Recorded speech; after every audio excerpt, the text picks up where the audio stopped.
Hi hello welcome back to the second part of ഊർജ പരിപാലനം കേട്ടോ. 10th സ്റ്റാൻഡേർഡ് ഓൾഡ് SCERTയിൽ ഊർജ പരിപാലനം എന്ന ലെസണാണ് നമ്മൾ പഠിച്ചുകൊണ്ടിരിക്കുന്നത്.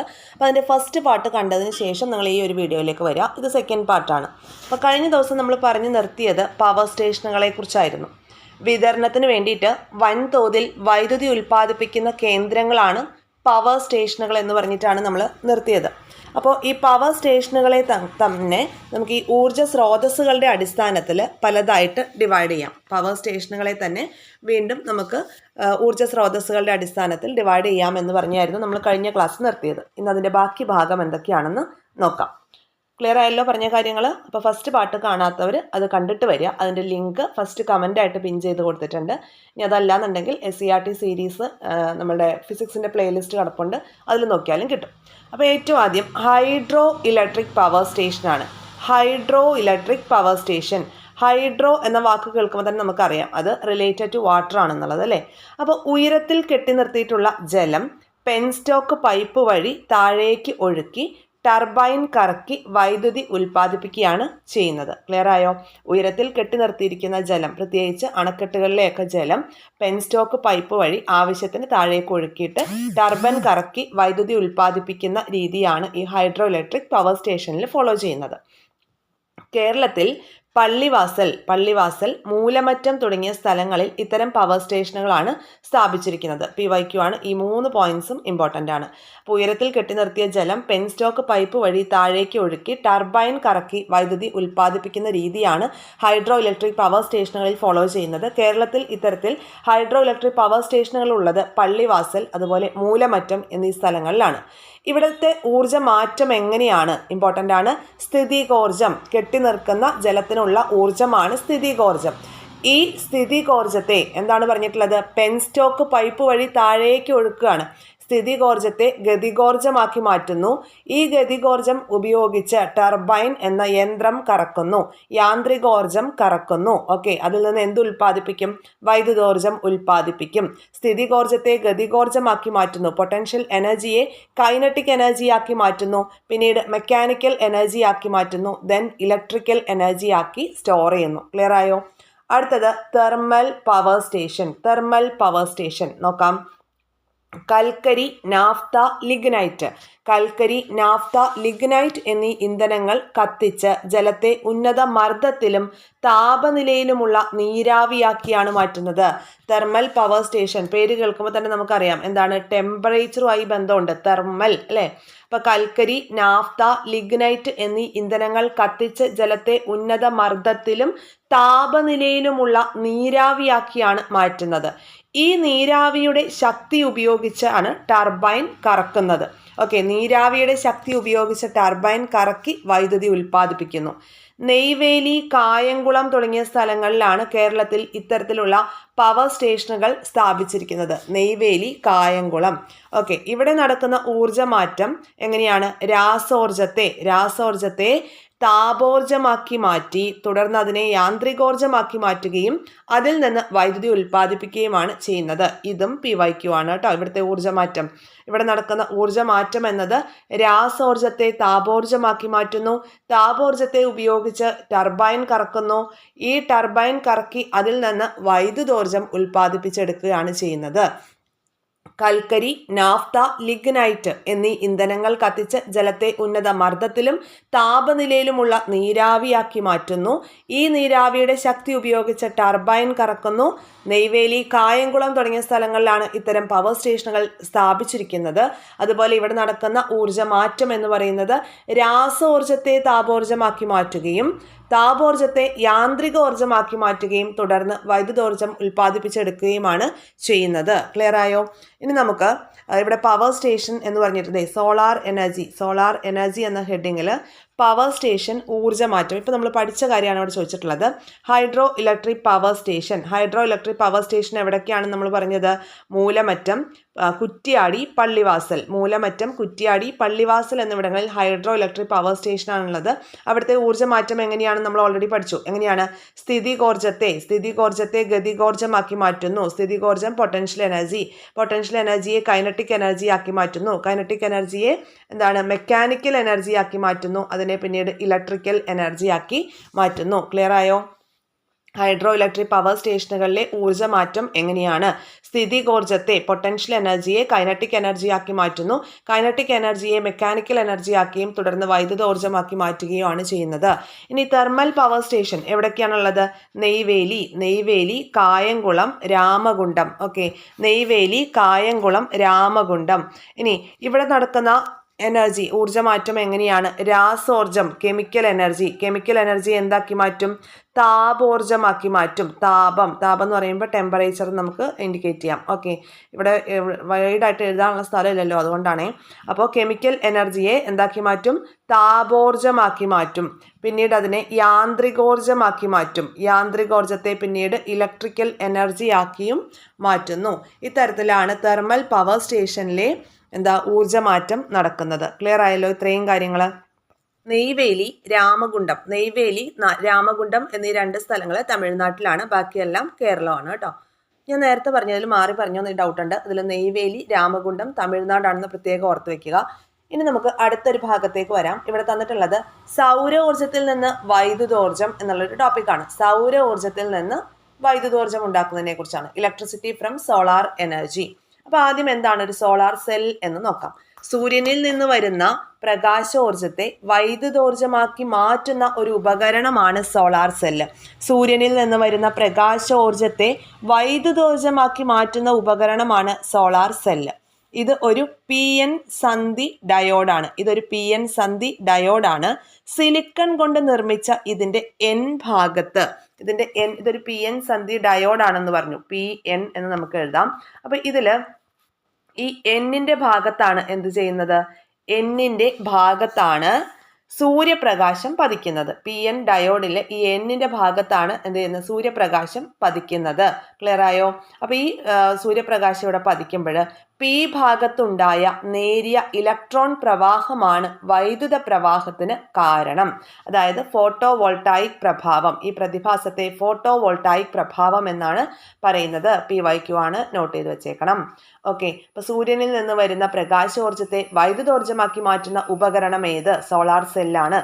സോളാർ സെൽ എന്ന് പറയുന്നത് ഒരു PN സന്ധി ഡയോഡാണ്. PN സന്ധി ഡയോഡ്. ഈ ഡയോഡിന്റെ N ഭാഗത്ത് സൂര്യപ്രകാശം ഏൽക്കുമ്പോൾ P ഭാഗത്തുണ്ടായ നേരിയ ഇലക്ട്രോൺ പ്രവാഹമാണ് വൈദ്യുതി പ്രവാഹത്തിന് കാരണം.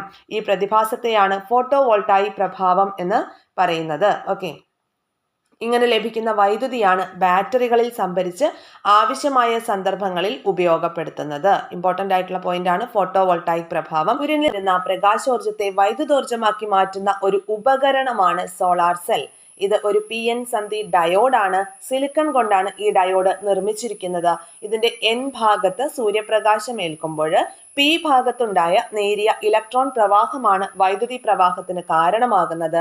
ഈ പ്രതിഭാസത്തിനെയാണ് ഫോട്ടോ വോൾട്ടായിക് പ്രഭാവം എന്ന് പറയുന്നത്. ഫോട്ടോ വോൾട്ടായിക് പ്രഭാവം. ഇങ്ങനെ ലഭിക്കുന്ന വൈദ്യുതിയെ ബാറ്ററികളിൽ സ്റ്റോർ ചെയ്തിട്ട് ആവശ്യാനുസരണം ഉപയോഗിക്കുകയാണ് ചെയ്യുന്നത്. ഇനി എന്താണ് സോളാർ പാനൽ എന്ന് നോക്കാം. സോളാർ പാനൽ, നമ്മൾ സോളാർ സെൽ എന്താണെന്ന് ഓൾറെഡി പറഞ്ഞു അല്ലേ. എന്താണ്? സൂര്യനിൽ നിന്ന് വരുന്ന പ്രകാശോർജ്ജത്തെ വൈദ്യുതോർജ്ജമാക്കി മാറ്റുന്ന ഉപകരണമാണ് സോളാർ സെൽ. ഒരു സോളാർ സെല്ലിൽ നിന്ന് തുച്ഛമായ വോൾട്ടേജും കറണ്ടും മാത്രമേ ലഭിക്കുകയുള്ളൂ.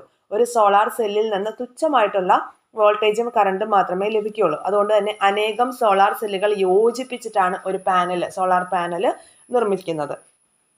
ഈ സോളാർ പാനലിൽ നിന്ന് ലഭിക്കുന്ന വൈദ്യുതി സ്റ്റോറേജ് ബാറ്ററികളിൽ സംഭരിച്ച് ആവശ്യാനുസരണം നമുക്ക് പ്രയോജനപ്പെടുത്താം. അപ്പം സോളാർ സെല്ലുകൾ കൂട്ടിവെച്ചാണ് എന്ത് ചെയ്യുന്നത്? സോളാർ പാനൽ നിർമ്മിച്ചിരിക്കുന്നത്. അപ്പോൾ തെരുവ് വിളക്കുകൾ പ്രവർത്തിപ്പിക്കാനും ഈ സോളാർ പാനലുകളൊക്കെയാണ് ഇപ്പോൾ വ്യാപകമായിട്ട് യൂസ് ചെയ്യുന്നത്.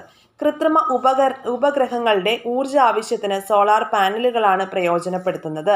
ഇപ്പോൾ ആയിരക്കണക്കിന് കിലോവാട്ട് വൈദ്യുതി ഉൽപ്പാദിപ്പിക്കുന്ന സോളാർ വോൾട്ടായിക് പവർ പ്ലാന്റുകൾ പ്രവർത്തിക്കുന്നുണ്ട്.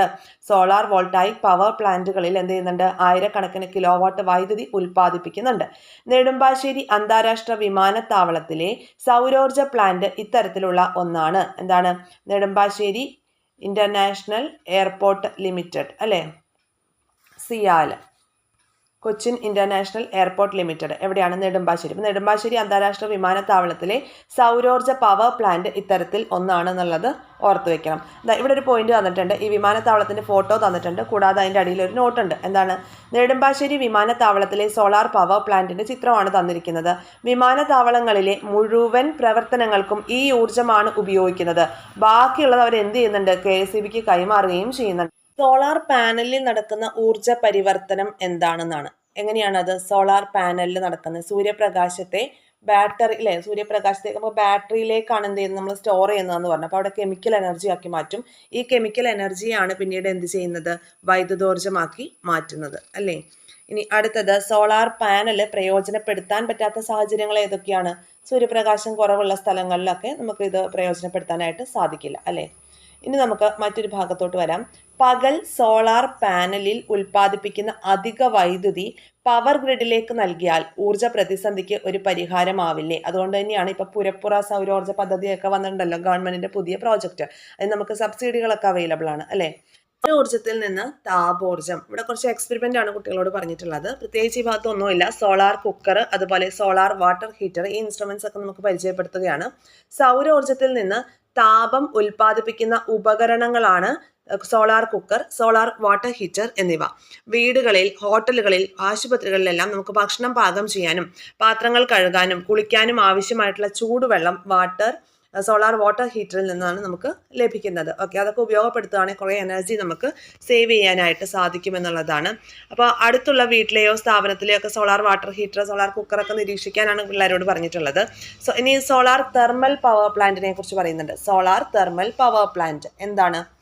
ഇവിടെ സൗരോർജം ഉപയോഗിച്ച് വൈദ്യുതി ഉൽപ്പാദിപ്പിക്കുന്നു. നമുക്കിവിടെ ഈ ചിത്രം തന്നിട്ടുണ്ട് അല്ലേ. നോക്കിയേ, സോളാർ തെർമൽ പവർ പ്ലാന്റിൽ സൗരോർജം ഉപയോഗിച്ചിട്ടാണ് വൈദ്യുതി ഉൽപ്പാദിപ്പിക്കുന്നത്. ഇവിടെ ഉപയോഗിക്കുന്നത് കോൺകേവ് റിഫ്ലക്ടറുകളാണ്. ഈ കോൺകേവ് റിഫ്ലക്ടറുകൾ ഉപയോഗിച്ച് സൂര്യരശ്മികളെ കറുത്ത പെയിന്റ് അടിച്ചതും ജലം നിറച്ചതുമായ പൈപ്പുകളിലേക്ക് ഫോക്കസ് ചെയ്യും. അതിന്റെ ഫലമായിട്ട് ജലം തിളച്ച് നീരാവിയാകുന്നു. ഈ നീരാവി ഉപയോഗിച്ച് സ്റ്റീം ടർബൈൻ തിരിച്ച് ജനറേറ്റർ പ്രവർത്തിക്കുന്നു. ഇന്ത്യയിൽ 10ഓളം സോളാർ തെർമൽ പവർ പ്ലാന്റുകൾ പ്രവർത്തിക്കുന്നുണ്ട് എന്നാണ് പറയുന്നത്.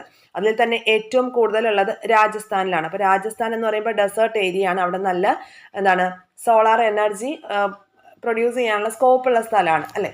ഇനി സൗരോർജം നേരിട്ട് പ്രയോജനപ്പെടുത്തുന്ന ഏതാനും ഉപകരണങ്ങൾ നമ്മൾ പരിചയപ്പെട്ട് കഴിഞ്ഞു അല്ലേ. ഏതൊക്കെയാണ്? സോളാർ വാട്ടർ ഹീറ്റർ പഠിച്ചു, സോളാർ കുക്കർ പഠിച്ചു. ഇനി കാറ്റ് തിരമാല എന്നിങ്ങനെയുള്ള മിക്ക പ്രതിഭാസങ്ങൾക്കും കാരണം സൂര്യനാണല്ലോ. അപ്പോൾ അവയിൽ നിന്നുള്ള ഊർജത്തിന്റെ ഉറവിടമായി സൂര്യനെ കണക്കാക്കാം എന്ന് പറഞ്ഞിട്ട് നമുക്ക് കാറ്റിൽ നിന്നുള്ള ഊർജത്തെക്കുറിച്ചൊക്കെയാണ് ഇനി പറയുന്നത്. നമുക്ക് നോക്കാം.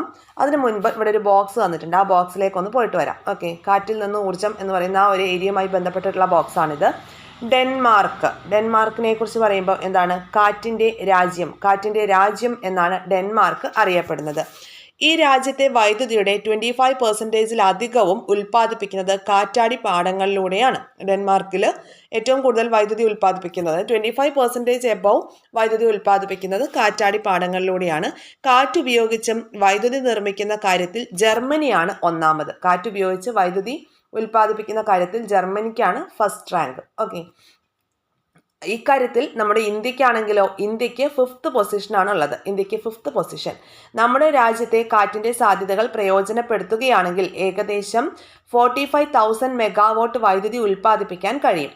ഇപ്പോൾ ഇന്ത്യയിൽ ഏറ്റവും കൂടുതൽ കാറ്റിൽ നിന്ന് വൈദ്യുതി ഉൽപ്പാദിപ്പിക്കുന്നത് തമിഴ്നാട്ടിലെ കന്യാകുമാരി ജില്ലയിലാണ്. തമിഴ്നാട്ടിലെ കന്യാകുമാരിയിലാണ് ഇന്ത്യയിൽ തന്നെ ഏറ്റവും കൂടുതൽ കാറ്റിൽ നിന്ന് വൈദ്യുതി ഉൽപ്പാദിപ്പിക്കുന്നത്. ഇത് 380 മെഗാവാട്ടാണ്. 380 മെഗാവാട്ട്. കേരളത്തിലോ രാമക്കൽ മേട്ടിലും കഞ്ചിക്കോടും ഇത്തരത്തിൽ വൈദ്യുതി ഉൽപ്പാദിപ്പിക്കുന്നുണ്ട്. കാറ്റിൽ നിന്ന് വൈദ്യുതി ഉൽപ്പാദിപ്പിക്കുന്നത് രാമക്കൽ മേട്ടിലും കഞ്ചിക്കോടുമാണ്. ഓക്കെ, ഇനി നമുക്ക് ഇവിടെ ഒരു ഹെഡ് തന്നിട്ടുണ്ട്. എന്താണ്? കാറ്റിൽ നിന്ന് ഊർജം, എനർജി ഫ്രം വിൻഡ്. അപ്പോൾ എന്താണ് പവനോർജം അല്ലെങ്കിൽ വിൻഡ് എനർജി എന്ന് നമുക്ക് ആദ്യം നോക്കാം. പുനഃസ്ഥാപിക്കാൻ കഴിയുന്നതും പരിസ്ഥിതി സൗഹൃദപരവുമായ ഒരു നല്ല ഊർജ രൂപമാണ് പവനോർജം അല്ലെങ്കിൽ വിൻഡ് എനർജി. ഓക്കെ, കാറ്റിൻ്റെ ശക്തി ഉപയോഗിച്ച് ടർബൈൻ കറക്കി ജനറേറ്റർ പ്രവർത്തിപ്പിച്ച് വൈദ്യുതി ഉൽപ്പാദിപ്പിക്കുന്നു. കാറ്റിൻ്റെ ശക്തി ഉപയോഗിച്ചിട്ട് ടർബൈൻ കറക്കുകയാണ് ചെയ്യുന്നത്.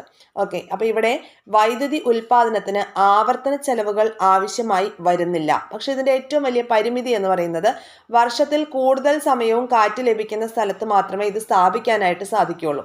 അത്രയും ചെലവ് നടത്തി നമ്മളത് സ്ഥാപിക്കുമ്പോൾ അത്രയും കാറ്റ് കിട്ടുന്ന സ്ഥലത്ത് മാത്രമാണ് സ്ഥാപിക്കാനായിട്ട് പറ്റുള്ളൂ. ഈ കാറ്റില്ലാത്തപ്പോൾ വൈദ്യുതി ഉപയോഗിക്കാൻ സംഭരണ സംവിധാനം വേണ്ടിവരും. 1 മെഗാവാട്ട് വൈദ്യുതി ഉൽപ്പാദിപ്പിക്കണമെങ്കിൽ ഏകദേശം 2 ഹെക്ടർ സ്ഥലം ആവശ്യമായി വരും. ഇതൊക്കെയാണ് അതിൻ്റെ ഒരു പോരായ്മ എന്ന് പറയുന്നത്. അതുമാത്രമല്ല, കാറ്റാടി സ്ഥാപിക്കണമെന്നുണ്ടെങ്കിൽ ചെലവ് വളരെ കൂടുതലുമാണ്. അതുകൂടാതെ കൊടുങ്കാറ്റ്, പേമാരി അല്ലെങ്കിൽ ചൂട് എന്നിവ മൂലമൊക്കെ ഈ കാറ്റാടികൾക്കുണ്ടാവുന്ന കേടുപാടുകൾ മാറ്റുന്നതിനും ചെലവ് അധികമാണ്. ഊർജം എങ്ങനെയാണ്, എന്താ പറയുന്നത് നോക്കാം. ഭൂമിയുടെ ഉപരിതലത്തിൽ 2/3 ഭാഗവും ജലമാണ്. അതുകൊണ്ട് തന്നെ സമുദ്രം ഒരു വലിയ ഊർജ സ്രോതസ്സാണ്. തിരമാല, വേലിയേറ്റം, സമുദ്രതാപം എന്നിവ സമുദ്രത്തിൽ നിന്ന് ഊർജം ലഭ്യമാക്കാൻ സാധിക്കുന്ന പ്രതിഭാസങ്ങളാണ്. ഇനി ഓരോന്നും ഡീറ്റെയിൽ ആയിട്ട് തന്നിട്ടുണ്ട്, നമുക്ക് നോക്കാം. വേലിയേറ്റ ഊർജം, ടൈഡൽ എനർജിയെ കുറിച്ചാണ് പറഞ്ഞിരിക്കുന്നത്. ഭൂമിയും ചന്ദ്രനും തമ്മിലുള്ള ഗുരുത്വാകർഷണമാണ് വേലിയേറ്റത്തിന് കാരണം. PYQ ആണ് കേട്ടോ. ഭൂമിയും ചന്ദ്രനും തമ്മിലുള്ള ഗുരുത്വാകർഷണമാണ് വേലിയേറ്റത്തിന് കാരണം. ഈ വേലിയേറ്റ ഊർജം പ്രയോജനപ്പെടുത്തി വൈദ്യുതി നിർമ്മിക്കുന്ന രീതിയാണ് വേലിയേറ്റ ഊർജം അങ്ങനെയാണ് വേലിയേറ്റ ഊർജം നിർമ്മിക്കുന്നത്. കേരളത്തിൽ പക്ഷേ ഈ വേലിയേറ്റം കൊണ്ടുള്ള ഉയർച്ച 1 മീറ്ററിലും കുറവാണ്. ഓക്കെ, നമ്മുടെ വേവ്സിൻ്റെ ഹൈറ്റ് 1 മീറ്ററിലും കുറവായതുകൊണ്ട് തന്നെ വേലിയേറ്റ ഊർജം പ്രയോജനപ്പെടുത്തുന്നില്ല എന്നാണ് പറഞ്ഞിട്ടുള്ളത്. ഒന്നുകൂടെ നോക്കാം. ഭൂമിയും ചന്ദ്രനും തമ്മിലുള്ള ഗുരുത്വാകർഷണമാണ് വേലിയേറ്റത്തിന് കാരണം. ഈ വേലിയേറ്റ ഊർജം പ്രയോജനപ്പെടുത്തിയിട്ടാണ് എന്ത് ചെയ്യുന്നത്, വൈദ്യുതി നിർമ്മിക്കുന്നത്. അപ്പോൾ നമ്മുടെ കേരളത്തിൽ വരുന്ന വേവ്സിന് 1 മീറ്ററിലും ഹൈറ്റ് 1 മീറ്ററിലും കുറവാണ് എന്നുള്ളത് കൊണ്ട് തന്നെ കേരളത്തിൽ ഇത്തരത്തിൽ വേലിയേറ്റ ഊർജം നിർമ്മിക്കാനായിട്ട് നിർവാഹമില്ല. ക്ലിയർ ആയോ? ഇനി അടുത്ത ഏരിയയിലോട്ട് വരാം. തിരമാലയിൽ നിന്ന് ഊർജം അതെങ്ങനെയാണ്?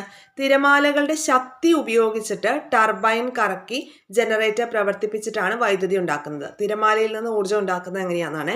തിരമാലകളുടെ ശക്തി ഉപയോഗിച്ചിട്ട് ടർബൈൻ കറക്കി ജനറേറ്റർ പ്രവർത്തിപ്പിച്ച് വൈദ്യുതി ഉണ്ടാക്കുന്ന രീതിയാണ്. ഇത്തരത്തിൽ തിരമാലകളിൽ നിന്ന് വൈദ്യുതോർജം നിർമ്മിക്കുന്നതിനുള്ള വിവിധ മാർഗങ്ങൾ പരീക്ഷണാടിസ്ഥാനത്തിൽ ഇന്ത്യയിലും നടക്കുന്നുണ്ട് എന്നാണ് പറഞ്ഞിട്ടുള്ളത്. തിരമാലകളിൽ നിന്ന് ഊർജം, ഈ തിരമാലകളുടെ ശക്തി ഉപയോഗപ്പെടുത്തിക്കൊണ്ട് ടർബൈൻ കറക്കി ജനറേറ്റർ പ്രവർത്തിപ്പിച്ച് വൈദ്യുതി ഉണ്ടാക്കുന്നു. അടുത്തത് സമുദ്ര താപോർജം, ഓഷ്യൻ തെർമൽ എനർജി നോക്കാം. സമുദ്രത്തിന്റെ ഉപരിതലം സൂര്യപ്രകാശ രശ്മികളാൽ ഉയർന്ന താപനിലയിലായിരിക്കും. അല്ലെ, സൂര്യപ്രകാശം ഏൽക്കുന്ന ഭാഗത്ത് താപനില കൂടുതലായിരിക്കും. നമ്മൾ പഠിച്ചിട്ടുണ്ടല്ലോ, സമുദ്രത്തിന്റെ ഉപരിതലത്തിൽ താപനില കൂടുതലും അതുപോലെ അത് താഴേക്ക് വരുംതോറും താപനില കുറവുമായിരിക്കും. ഓക്കെ, സൂര്യപ്രകാശം ഡയറക്റ്റ് ഏൽക്കുന്ന ഭാഗത്ത് താപനില ഉയർന്നിരിക്കും. എന്നാൽ വളരെ ആഴത്തിൽ താപനില വളരെ കുറവായിരിക്കും. അപ്പോൾ മുകൾ ഭാഗത്ത് താപനില കൂടുതലും ആഴങ്ങളിലേക്ക് ചെല്ലുന്തോറും താപനില കുറവുമാണ്. അപ്പോൾ ഈ താപനിലയിലുള്ള വ്യത്യാസം പ്രയോജനപ്പെടുത്തിക്കൊണ്ടാണ് ഈ സമുദ്ര താപോർജം നിർമ്മിക്കുന്നത്. ഓക്കെ, ഈ താപനിലയുള്ള വ്യത്യാസം പ്രയോജനപ്പെടുത്തി ഊർജം നിർമ്മിക്കുന്നവയാണ് ഓഷ്യൻ തെർമൽ എനർജി കൺവെൻഷൻ പ്ലാന്റുകൾ. ശ്രദ്ധിച്ചോ? ക്ലിയർ ആയോ? ഓഷ്യൻ തെർമൽ എനർജി പ്ലാന്റുകളെ കുറിച്ചാണ്, കൺവേർഷൻ പ്ലാന്റുകളെ കുറിച്ചാണ് നമ്മളിപ്പോൾ പറഞ്ഞത്. OTEC, ഇതിൻ്റെ ഫുൾ ഫോമും കൂടി ഒന്ന് നോട്ട് ചെയ്ത് വെച്ചേക്കണം കേട്ടോ. Ocean thermal energy conversion plants. Okay, സമുദ്ര ഉപരിതലത്തിലെ താപനിലയും 2 കിലോമീറ്ററിൽ താഴെയുള്ള സമുദ്രജലത്തിലെ താപനിലയും തമ്മിലുള്ള വ്യത്യാസം 20 കെൽവിനിലും കൂടുതലായിരിക്കും.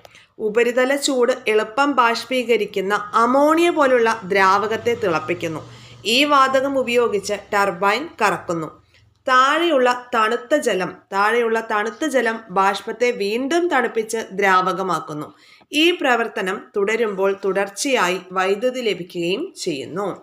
ഒന്നുകൂടി നോക്കാം. സമുദ്ര താപോർജത്തിന്റെ കാര്യങ്ങൾ ഒന്നുകൂടി നോക്കാം. എന്താണ്? സമുദ്രത്തിന്റെ ഉപരിതലം സൂര്യപ്രകാശ രശ്മികളേറ്റ് ഉയർന്ന താപനിലയിലായിരിക്കും.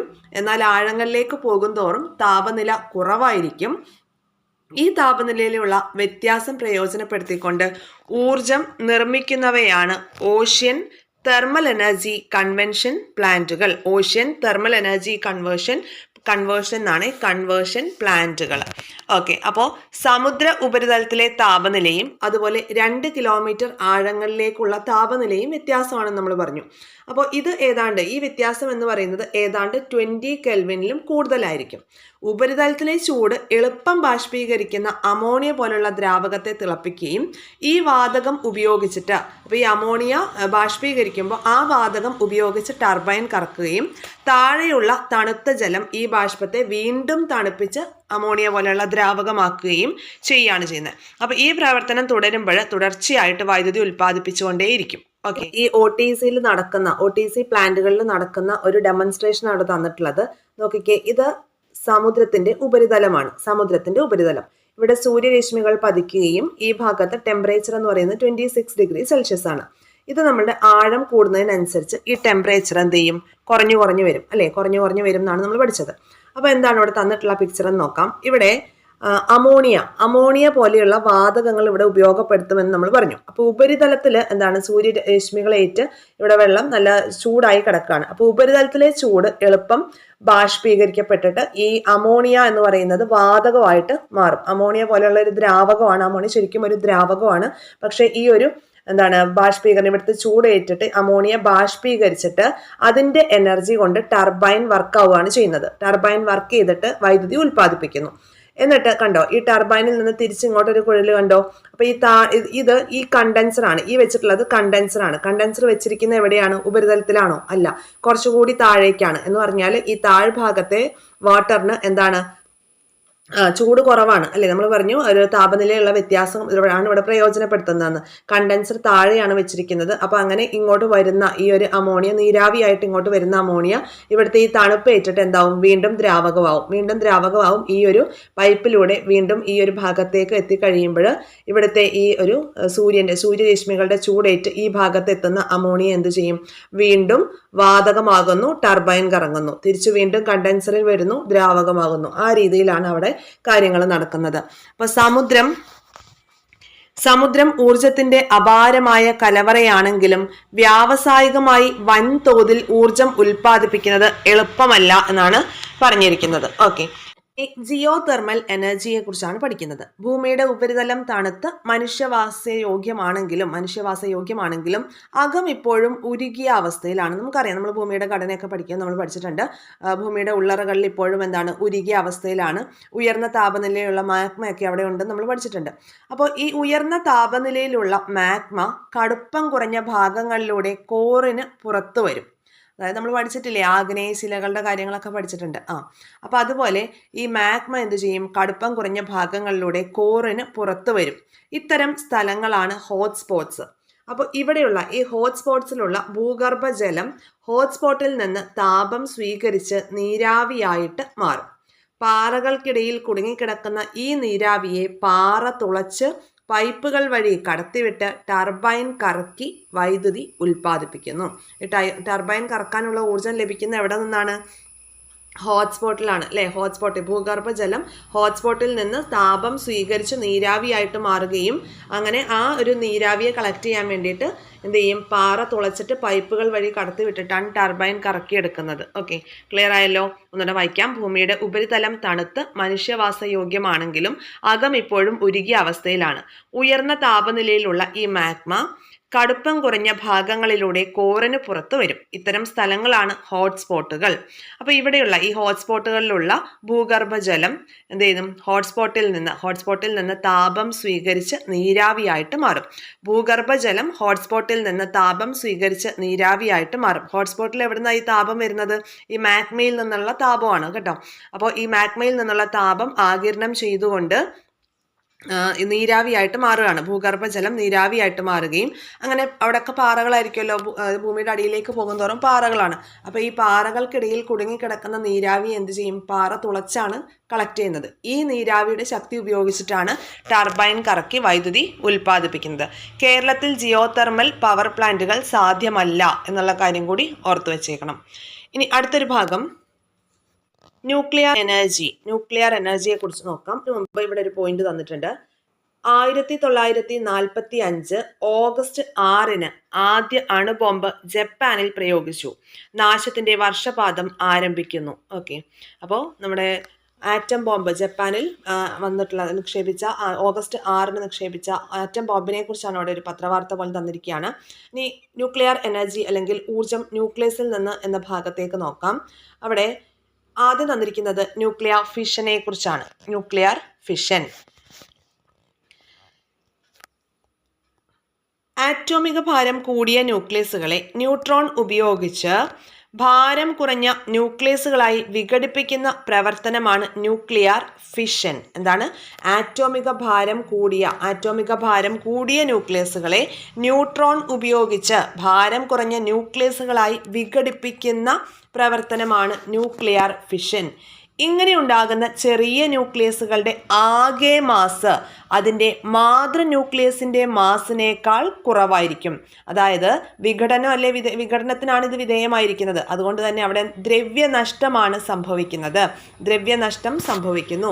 ഫിഷന്റെ ഫലമായിട്ട് നഷ്ടപ്പെടുന്ന ദ്രവ്യം ഊർജമായി പരിണമിക്കുന്നു. ഇത്രയും ഭാഗം ഒന്നുകൂടി നോക്കാം. ആറ്റോമിക ഭാരം കൂടിയ ന്യൂക്ലിയസുകളെ ന്യൂട്രോൺ ഉപയോഗിച്ച് വിഘടിപ്പിച്ച് ഭാരം കുറഞ്ഞ ന്യൂക്ലിയസുകളാക്കി മാറ്റുകയാണ്. അപ്പോൾ ഈ ഒരു പ്രവർത്തനത്തിനെയാണ് ന്യൂക്ലിയർ ഫിഷൻ എന്ന് പറയുന്നത്. വലിയ സാധനത്തിനെ വിഘടിപ്പിച്ച് ചെറിയ ചെറിയ ന്യൂക്ലിയസ് ആക്കി മാറ്റുകയാണ്. അപ്പോൾ ഇതിൻ്റെ ടോട്ടൽ മാസ്, ഈ ചെറിയ ന്യൂക്ലിയസുകളുടെ എല്ലാം കൂടെ മാസ് നോക്കിയാൽ ആദ്യം ഉണ്ടായിരുന്ന വലിയ ന്യൂക്ലിയസ് അല്ലെങ്കിൽ മാതൃ ന്യൂക്ലിയസിൻ്റെ അത്രയും മാസ് വരില്ല എന്നാണ് പറയുന്നത് വിഘടനത്തിന് വിധേയമായി കഴിയുമ്പോൾ. അതായത് ഇവിടെ വിഘടനത്തിന് വിധേയമായി കഴിയുന്ന ന്യൂക്ലിയസുകളിൽ നിന്ന് ദ്രവ്യനഷ്ടം സംഭവിക്കുന്നുണ്ട്.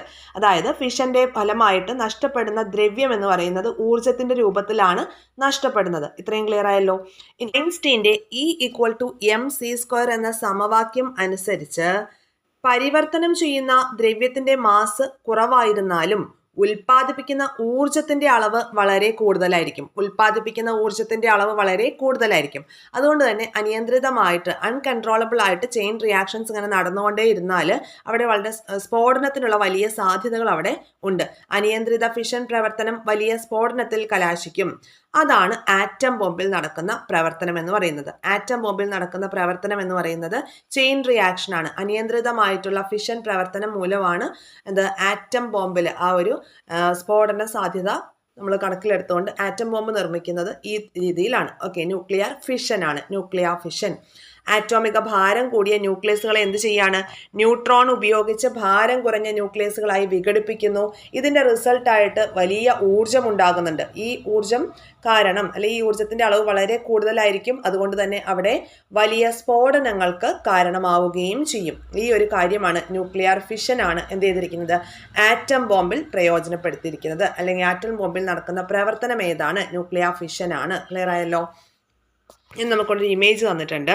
എന്താണ്? യുറേനിയം 235 ന്യൂക്ലിയസിന്റെ ഫിഷൻ പ്രവർത്തനമാണ് കാണിച്ചിരിക്കുന്നത്. യുറേനിയം 235 ന്യൂക്ലിയസിന്റെ ഫിഷൻ പ്രവർത്തനമാണ് തന്നിരിക്കുന്നത്. ഓക്കെ, ഏറ്റവും ആദ്യം ന്യൂട്രോൺ യുറേനിയം ന്യൂക്ലിയസിനെ പ്രഹരിക്കുകയാണ് ചെയ്യുന്നത്. ഓക്കെ, അപ്പോൾ വലിയൊരു ന്യൂക്ലിയസ് ആണ് തന്നിരിക്കുന്നത്. ഈ യുറേനിയം 235 ന്യൂക്ലിയസ് അതിനെ വിഘടിപ്പിക്കുകയാണ് ചെയ്യുന്നത് അല്ലേ? അതിനെ വിഘടിപ്പിക്കുമ്പോൾ അത് അസ്ഥിരത കാണിക്കും. അപ്പോൾ അതിനെ വിഘടിപ്പിച്ച് കണ്ടോ, വിഘടനം നടക്കുകയാണ്. ഫിഷന്റെ റിസൾട്ടായിട്ട് അങ്ങനെ വിഘടിച്ച കഷ്ണങ്ങളെയൊക്കെ നമുക്ക് കാണാനുണ്ട്. അതുകൂടാതെ തന്നെ അവിടെ എന്ത് ചെയ്തിട്ടുണ്ട്? കുറേ ഊർജം റിലീസായിട്ടുണ്ട്. വേഗം കൂടിയ ന്യൂട്രോണുകളൊക്കെ റിലീസായിട്ടുണ്ട്. കണ്ടല്ലോ, യുറേനിയം 235 ന്യൂക്ലിയസിന്റെ ഫിഷൻ പ്രവർത്തനമാണ് നമുക്ക് തന്നിട്ടുള്ളത്. ഇനി ദ്രവ്യത്തിൽ നിന്ന് ഊർജം എന്ന ഭാഗം ഒന്ന് വായിച്ചു നോക്കാം. ദ്രവ്യം ഊർജമാക്കി മാറ്റുമ്പോൾ ലഭിക്കുന്ന ഊർജത്തിന്റെ അളവ് കണക്കാക്കുന്ന സമവാക്യമാണ് E=mc² എന്ന് പറഞ്ഞിരിക്കുന്നത്. ദ്രവ്യം ഊർജമാക്കി മാറ്റുമ്പോൾ ലഭിക്കുന്ന ഊർജത്തിന്റെ അളവ് കണക്കാക്കുന്ന സമവാക്യം ഏതാണ്? E=mc² എന്ന ഐൻസ്റ്റീന്റെ ഇക്വേഷൻ ആണ്. ഇവിടെ m എന്നത് പരിവർത്തനം ചെയ്യുന്ന ദ്രവ്യത്തിന്റെ മാസും c എന്നത് പ്രകാശത്തിന്റെ വേഗത എത്രയാണ്? 3 × 10⁸ m/s ആണ്. E എന്നത് ലഭിക്കുന്ന ഊർജത്തിന്റെ അളവുമാണ്. 1 കിലോഗ്രാം ദ്രവ്യം ഊർജമായി പരിവർത്തനം ചെയ്താൽ ലഭിക്കുന്ന ഊർജം എത്രയാണ്? 1 കിലോഗ്രാം ദ്രവ്യം ഊർജമായി പരിവർത്തനം ചെയ്താൽ ലഭിക്കുന്ന ഊർജം എന്ന് പറയുന്നത് E = mc² ആണ്. m 1 ആണ്. c എന്ന് പറയുന്നതിന്റെ വാല്യൂ പ്രകാശത്തിന്റെ ആ ഒരു വാല്യൂ ആണ്. പ്രകാശത്തിന്റെ വേഗത 3 × 10⁸ ആണ്. mc² എന്ന് പറയുമ്പോൾ 3 × 10⁸² അപ്പോൾ എത്ര വന്നു നമുക്ക്? 9 × 10⁻16 ജൂൾ എന്നാണ്. 9 × 10⁻16. ഇത് വലിയ ഒരു അളവാണ്. 10⁻16 എന്ന് പറയുമ്പോൾ അത് എത്ര സീറോസ് വന്നു? അത് എത്ര വലിയ വാല്യൂ ആണെന്ന് ചിന്തിച്ചു നോക്കൂ. അപ്പോൾ ഇത് മുഴുവൻ വൈദ്യുതിയാക്കി മാറ്റാൻ കഴിഞ്ഞാൽ 2500 കോടി യൂണിറ്റ് അല്ലെങ്കിൽ കിലോവാട്ട് അവർ ആണ് ലഭിക്കുന്നത്. ദ്രവ്യത്തെ ഊർജമാക്കി പരിവർത്തനം ചെയ്യുന്നതിനെ കുറിച്ചുള്ള ഈ സമവാക്യം ഐൻസ്റ്റീനെ വിശ്വവിഖ്യാതനാക്കുന്നതിന് ഇടയാക്കി. ഓക്കെ, അപ്പോൾ ഇവിടെ ഒരു ചോദ്യമുണ്ട്. എന്താണ്? ഇമ്പോർട്ടൻ്റ് ആയിട്ടുള്ള ചോദ്യമാണ്. ചോദ്യം ഇതാണ്: 1 കിലോഗ്രാം ദ്രവ്യം ഊർജമാക്കി പരിവർത്തനം ചെയ്താൽ ലഭിക്കുന്ന ഊർജം എത്രയാണ്? 1 കിലോഗ്രാം ദ്രവ്യം ഊർജമായി പരിവർത്തനം ചെയ്താൽ ലഭിക്കുന്ന ഊർജം കണ്ടെത്താൻ ഐൻസ്റ്റീൻ്റെ E = mc² എന്ന ഇക്വേഷൻ നമുക്ക് യൂസ് ചെയ്യാം. എമ്മിൻ്റെ വാല്യൂ 1 kg ആണ്. 1. ഓക്കെ, c² എന്ന് പറയുമ്പോൾ പ്രകാശത്തിൻ്റെ വേഗതയാണ്. 3 × 10⁸² വന്നു mc²ൽ സബ്സ്റ്റിറ്റ്യൂട്ട് ചെയ്യുമ്പോൾ. അങ്ങനെ നമുക്ക് 9 × 10⁻16 ജൂൾ എന്നാണ് കിട്ടുന്നത്. അത് വലിയൊരു വാല്യൂ ആണെന്നുള്ളത് മനസ്സിലാക്കി വെക്കുക. ഇനി അടുത്ത ഏരിയ ആണവ മലിനീകരണം. ആണവ മലിനീകരണത്തെക്കുറിച്ചാണ് പറയുന്നത്. വായു, ജലം, പരിസരം എന്നിവിടങ്ങളിൽ ആണവ പദാർത്ഥങ്ങൾ, വികിരണങ്ങൾ എന്നിവയുടെ സാന്നിധ്യം മൂലമുണ്ടാകുന്ന മലിനീകരണത്തിനെയാണ് ആണവ മലിനീകരണം എന്ന് പറയുന്നത്. ആണവ മലിനീകരണം എന്താണ്? വായു, ജലം, പരിസരം എന്നിവിടങ്ങളിൽ ആണവ പദാർത്ഥങ്ങൾ അല്ലെങ്കിൽ ആണവ വികിരണങ്ങൾ മൂലമുണ്ടാകുന്ന, അതിൻ്റെ സാന്നിധ്യം മൂലമുണ്ടാകുന്ന മലിനീകരണത്തിനെയാണ് ആണവ മലിനീകരണം എന്ന് പറയുന്നത്. മലിന വസ്തുക്കളുടെ ആണവ വിഘടനം അപകടകരമായ മലിനീകരണത്തിന് കാരണമാകുന്നു. ആണവ വിഘടനത്തിന്റെ ഫലമായിട്ട് ദോഷകരമായിട്ടുള്ള ആൽഫ, ബീറ്റ, ഗാമ കിരണങ്ങൾ എന്നിവ പ്രസരിക്കുന്നു എന്നുള്ളത് ഓർത്തു വയ്ക്കുക. ഈ ഒരു ടേബിൾ നിങ്ങൾ വായിച്ചു നോക്കൂ. ഇത് ഒരു ഇൻകംപ്ലീറ്റ് ആയിട്ടുള്ള ടേബിളാണ് കേട്ടോ. ഇൻകംപ്ലീറ്റ് ആണ്. ഇതിൻ്റെ കണ്ടിന്യൂഷൻ നമുക്ക് ഇല്ല, ടെക്സ്റ്റ് ബുക്കിലില്ല. അതായത് മലിനീകരണ വസ്തുവിൻ്റെ സാന്ദ്രത, പുറപ്പെടുന്ന വികിരണത്തിൻ്റെ തരം, ശരീരത്തിലെ അവയവങ്ങളിലേക്കുള്ള മലിനീകരണത്തിൻ്റെ സാമീപ്യം എന്നുവരേ ഉള്ളൂ. അതിൻ്റെ ബാക്കി നമുക്ക് ഇല്ല. അപ്പോൾ ഇത്രയും കാര്യങ്ങൾ നിങ്ങൾ പഠിക്കുക. മലിന വസ്തുക്കളുടെ ആണവ വിഘടനം അപകടകരമായിട്ടുള്ള മലിനീകരണത്തിന് കാരണമാകുന്നുണ്ട്. അതുപോലെ തന്നെ ആണവ വിഘടനത്തിൻ്റെ ഫലമായിട്ട് ആൽഫ, ബീറ്റ, ഗാമ റേസ് ഒക്കെ പുറത്തേക്ക് വരുന്നുണ്ട്. വായു, ജലം, പരിസരം എന്നിവിടങ്ങളിൽ ആണവ പദാർത്ഥങ്ങൾ അല്ലെങ്കിൽ വികിരണങ്ങൾ അവയുടെയൊക്കെ സാന്നിധ്യം മൂലമുണ്ടാകുന്ന മലിനീകരണത്തിനെയാണ് ആണവ മലിനീകരണം എന്ന് പറയുന്നത്. അടുത്ത ഭാഗം ന്യൂക്ലിയർ ഫ്യൂഷനെ കുറിച്ചാണ്. നമ്മൾ ന്യൂക്ലിയർ ഫിഷന്റെ കാര്യം പറഞ്ഞു. ആറ്റം ബോംബിൽ പ്രയോജനപ്പെടുത്തിയിരിക്കുന്ന ന്യൂക്ലിയർ ഫിഷൻ ആണെന്ന് പറഞ്ഞു. ഇനി ന്യൂക്ലിയർ ഫ്യൂഷൻ പേര് കേൾക്കുമ്പോൾ തന്നെ അറിയാം, ഇവിടെ എന്തൊക്കെയോ ചേർത്ത് ഫ്യൂസ് ചെയ്യുകയാണ്. ഫിഷനിൽ നമ്മൾ എന്താ ചെയ്തത്? വലിയ ഒരു ന്യൂക്ലിയസുകളെ എന്താ ചെയ്തത്? ന്യൂട്രോൺ ഉപയോഗിച്ച് വിഘടിപ്പിക്കുകയാണ് ചെയ്തത്. ന്യൂക്ലിയർ ഫിഷനിൽ എന്താണ് ചെയ്യുന്നത്? ആറ്റോമിക ഭാരം കുറഞ്ഞ ന്യൂക്ലിയസുകളെ യോജിപ്പിച്ച് മാസ് കൂടിയ ന്യൂക്ലിയസുകളാക്കി മാറ്റുകയാണ് ചെയ്യുന്നത്. ന്യൂക്ലിയർ ഫിഷന്റെ ജസ്റ്റ് ഓപ്പോസിറ്റ് ആണ് ന്യൂക്ലിയർ ഫ്യൂഷനിൽ നടക്കുന്നത്. ചെറിയ അല്ലെങ്കിൽ മാസ് കുറഞ്ഞിട്ടുള്ള ചെറിയ ന്യൂക്ലിയസുകളെ യോജിപ്പിച്ചുകൊണ്ട് മാസ് കൂടിയ ന്യൂക്ലിയസുകളാക്കി മാറ്റുന്ന പ്രവർത്തനമാണ് ന്യൂക്ലിയർ ഫ്യൂഷൻ.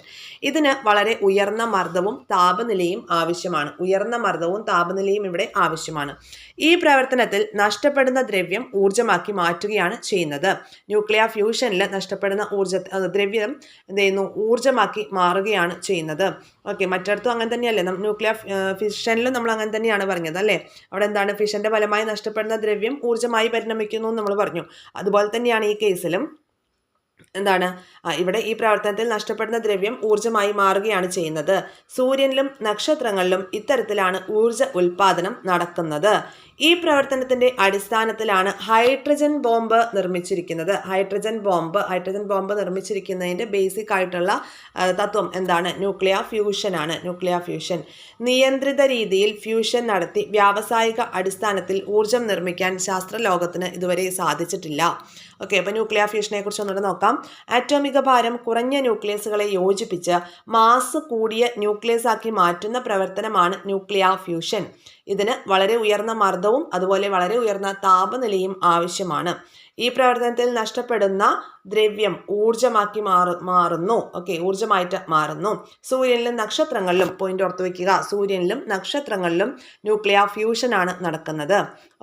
ഇനി ഹൈഡ്രജൻ ബോംബ് നിർമ്മിച്ചിരിക്കുന്നതും ഈ ഒരു കാര്യം യൂസ് ചെയ്തിട്ട് തന്നെയാണ്. ന്യൂക്ലിയർ ഫ്യൂഷന്റെ പ്രിൻസിപ്പിൾ യൂസ് ചെയ്തിട്ടാണ് ഹൈഡ്രജൻ ബോംബ് നിർമ്മിച്ചിരിക്കുന്നത്. ഇനി ഫിഷൻ പ്രവർത്തനത്തെ നിയന്ത്രിച്ച് വൈദ്യുതോർജ്ജം ഉൽപ്പാദിപ്പിക്കുന്ന പവർ സ്റ്റേഷനുകൾ ഉണ്ട്. ഫിഷൻ പ്രവർത്തനത്തെ നിയന്ത്രിച്ചുകൊണ്ട് വൈദ്യുത ഉൽപ്പാദനം നടക്കുന്ന പവർ സ്റ്റേഷനുകളും ഉണ്ട്. ഇനി ന്യൂക്ലിയർ റിയാക്ടറുകൾ എന്താണ്? ന്യൂക്ലിയർ ഊർജത്തെ വൈദ്യുതോർജ്ജമാക്കി മാറ്റുന്ന സംവിധാനം. ന്യൂക്ലിയർ ഊർജത്തെ വൈദ്യുതോർജ്ജമാക്കി മാറ്റുന്ന സംവിധാനമാണ് ന്യൂക്ലിയർ റിയാക്ടർ. ന്യൂക്ലിയർ റിയാക്ടർ എന്താണെന്ന് ഓർത്തു വയ്ക്കുക. ഇനി അടുത്തത്, ന്യൂക്ലിയർ റിയാക്ടറുകളിൽ ഇന്ധനമായി ഉപയോഗിക്കുന്നത് എന്ത്? PYQ. ന്യൂക്ലിയർ റിയാക്ടറുകളിൽ ഇന്ധനമായി ഉപയോഗിക്കുന്നത് സമ്പുഷ്ട യുറേനിയമാണ്. സമ്പുഷ്ട യുറേനിയം. ന്യൂക്ലിയർ റിയാക്ടറുകളിൽ ഇന്ധനമായി ഉപയോഗിക്കുന്നത് സമ്പുഷ്ട യുറേനിയം. യുറേനിയം 235നെയാണ് സമ്പുഷ്ട യുറേനിയം എന്ന് അറിയപ്പെടുന്നത്. യുറേനിയം 235നെയാണ് സമ്പുഷ്ട യുറേനിയം എന്ന് അറിയപ്പെടുന്നത്. ന്യൂക്ലിയർ റിയാക്ടറുകളിൽ കാർബൈഡ് ഇന്ധനം ഉപയോഗിക്കാനുള്ള സാങ്കേതിക വിദ്യ ഇന്ത്യ സ്വായത്തമാക്കിയിട്ടുണ്ട്. ന്യൂക്ലിയർ റിയാക്ടറുകളിൽ കാർബൈഡ് ഇന്ധനം ഉപയോഗിക്കാനുള്ള സാങ്കേതിക വിദ്യ ഇന്ത്യ തയ്യാറാക്കിയിട്ടുണ്ട്, സ്വായത്തമാക്കിയിട്ടുണ്ട്. തമിഴ്നാട്ടിലെ കൽപ്പാക്കത്തെ വൈദ്യുത നിലയം ഇത്തരം റിയാക്ടർ ഉപയോഗിച്ചാണ് പ്രവർത്തിക്കുന്നത്. അതായത് ഫാസ്റ്റ് ബ്രീഡർ റിയാക്ടറിലെ തമിഴ്നാട്ടിലെ കൽപ്പാക്കത്തെ വൈദ്യുത നിലയം ഇത്തരം റിയാക്ടറുകൾ ഉൽപ്പാദിപ്പിച്ചിട്ടാണ് പ്രവർത്തിക്കുന്നത്. ന്യൂക്ലിയർ പ്രവർത്തന ഫലമായി മാരകമായ റേഡിയോ ആക്റ്റീവ് വികിരണങ്ങളും ഉൽപ്പന്നങ്ങളും ഉണ്ടാകുന്നു. മാരകമായ റേഡിയോ ആക്റ്റീവ് വികിരണങ്ങളും ഉൽപ്പന്നങ്ങളും ഒക്കെ ഉണ്ടാവുന്നുണ്ട്. ന്യൂക്ലിയർ റിയാക്ടറുകളിൽ ഇന്ധനമായി ഉപയോഗിക്കുന്നത് സമ്പുഷ്ട യുറേനിയം അല്ലെങ്കിൽ യുറേനിയം 235. ന്യൂക്ലിയർ റിയാക്ടറുകളിൽ കാർബൈഡ് ഇന്ധനം ഉപയോഗിക്കാനുള്ള സാങ്കേതിക വിദ്യ ഇന്ത്യ സ്വായത്തമാക്കിയിട്ടുണ്ട്. തമിഴ്നാട്ടിലെ കൽപ്പാക്കത്തെ വൈദ്യുത നിലയം ഇത്തരമൊരു റിയാക്ടറാണ്. ഫാസ്റ്റ് ബ്രീഡർ റിയാക്ടറിന് എക്സാമ്പിൾ ആണ് തമിഴ്നാട്ടിലെ കൽപ്പാക്കത്തെ വൈദ്യുത നിലയം എന്ന് പറയുന്നത്. അപ്പോൾ ഇത്തരത്തിലെ റിയാക്ടറുകൾ ഉപയോഗിച്ചാണ് ഇതൊക്കെ പ്രവർത്തിക്കുന്നത് നമ്മൾ പറഞ്ഞു. ഇനി ന്യൂക്ലിയർ പ്രവർത്തന ഫലമായിട്ട് മാരകമായ റേഡിയോ ആക്റ്റീവ് വികിരണങ്ങളും ഉൽപ്പന്നങ്ങളും ഒക്കെ ഉണ്ടാകുന്നുണ്ട്. ക്ലിയർ ആയല്ലോ ഇത്രയും പറഞ്ഞ കാര്യങ്ങൾ? ഇനി നമുക്ക് ന്യൂക്ലിയർ പവർ സ്റ്റേഷനെ കുറിച്ച് ഇവിടെ തന്നിട്ടുണ്ട്. Nuclear power station. ന്യൂക്ലിയർ ഊർജം ഉപയോഗിച്ച് ജലം ഉന്നത മർദ്ദത്തിലും താപനിലയിലും നീരാവിയാക്കി മാറ്റുന്നു. ന്യൂക്ലിയർ ഊർജം ഉപയോഗിച്ച് ജലത്തെ ഉന്നത മർദ്ദത്തിലും താപനിലയിലുമുള്ള നീരാവിയാക്കുന്നു. നീരാവി ഉണ്ടായിക്കഴിഞ്ഞാൽ ആ നീരാവിയുടെ ശക്തി ഉപയോഗിച്ച് ടർബൈൻ കറക്കി വൈദ്യുതി ഉൽപ്പാദിപ്പിക്കുന്നു. നോക്കിക്കോളൂ, താരാപൂർ, കൽപ്പാക്കം, കോട്ട, കൂടംകുളം തുടങ്ങിയ സ്ഥലങ്ങളിൽ ഇത്തരം പവർ സ്റ്റേഷനുകൾ സ്ഥാപിച്ചിരിക്കുന്നു. നമുക്ക് മാച്ച് ദ ഫോളോയിങ് പോലെ തരാം. അപ്പോൾ ഇതിൽ തന്നെ നമ്മൾ ഒരുപാട് സ്ഥലങ്ങളും കാര്യങ്ങളും ഒക്കെ പഠിച്ചിട്ടുണ്ട്. അപ്പോൾ അതെല്ലാം മാച്ച് ചെയ്യാൻ വേണ്ടിയിട്ട് നമുക്ക് വരാം. ഇങ്ങനെ വന്നിട്ടുമുണ്ട് കേട്ടോ, മുൻപ് വന്നിട്ടുമുണ്ട്. അപ്പോൾ അതുകൊണ്ട് അതൊരു ചാൻസ് ഉള്ള ചോദ്യമാണ്. താരാപൂർ, കൽപ്പാക്കം, കോട്ട, കൂടംകുളം തുടങ്ങിയ സ്ഥലങ്ങളിലെല്ലാം ഇത്തരത്തിലുള്ള ന്യൂക്ലിയർ പവർ സ്റ്റേഷനുകൾ പ്രവർത്തിക്കുന്നുണ്ട്. അവിടുത്തെ ഊർജ്ജമാറ്റം എങ്ങനെയാണ് ഊർജ്ജമാറ്റം? ഒന്ന്, ന്യൂക്ലിയർ ഊർജത്തെ താപോർജം കൊടുത്ത് യാന്ത്രികോർജവും തുടർന്ന് അതിനെ വൈദ്യുതോർജ്ജമാക്കി മാറ്റുകയും ചെയ്യുന്നു. ന്യൂക്ലിയർ ഊർജം ഉപയോഗിച്ചിട്ട് ജലത്തിനെ ഉന്നത മർദ്ദത്തിലും താപനിലയിലും നീരാവിയാക്കുന്നു. അതുകൊണ്ട് അവിടെ താപോർജ്ജം വന്നു. പിന്നീട് എന്ത് ചെയ്യും? ഇത് ഉപയോഗിച്ചിട്ട് ടർബൈൻ കറക്കുകയാണ്, യാന്ത്രികോർജ്ജം വന്നു. അതിനെ എന്ത് ചെയ്യുന്നു? വൈദ്യുതോർജ്ജമാക്കി മാറ്റുന്നു. ക്ലിയർ ആയല്ലോ? താരാപൂർ, കൽപ്പാക്കം, കോട്ട, കൂടംകുളം തുടങ്ങിയ സ്ഥലങ്ങളിൽ ഇത്തരം പവർ സ്റ്റേഷനുകൾ സ്ഥാപിച്ചിട്ടുണ്ട്. പോയിന്റ് നോട്ട് ചെയ്യുക. അടുത്തത് ഒരു ബോക്സ് ആണ്. എന്താണ്? പ്രകൃതിജന്യം, പിന്നെ അതുപോലെ മനുഷ്യനിർമ്മിതം എന്ന് പറഞ്ഞ് ആണവ ദുരന്തങ്ങളെയാണ് ക്ലാസിഫൈ ചെയ്തിരിക്കുന്നത്.